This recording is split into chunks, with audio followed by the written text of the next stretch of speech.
a brand new windscreen was added as part of the price. The guy puts windscreens in for a living, so that was easy done. The tyres are 2019 for the Pirellis at the front and late 2022 for the Maxxis at the back. Haven't found any rust whatsoever. This was over the steering wheel as a cover. The steering wheel itself is very, very good, as is the head lining. Just got to put that mirror back after the windscreen change. Geez, I miss pick apart for stuff like this.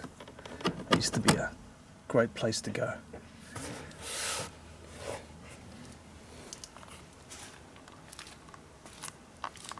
Paintwork is in really good condition overall, particularly for something that hasn't been cared for.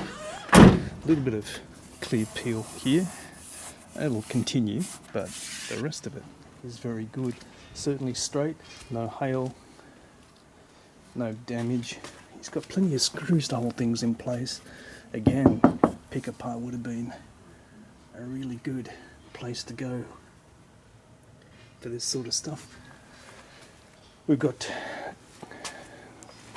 until the 11th of January, and then you've got a 3-month grace period in order to get that engine up and running as a replacement or a repair before it has to be blue slipped. So we've got some time to do what we need to do. Love the basic commercial wheels. That really suits the car, I think. Just a little down, hasn't been used in a while.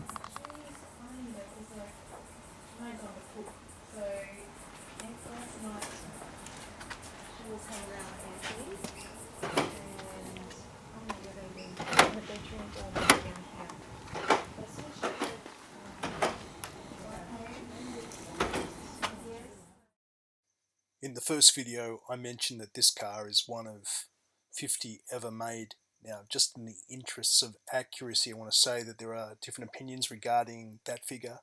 Some people say 524, some people say 50.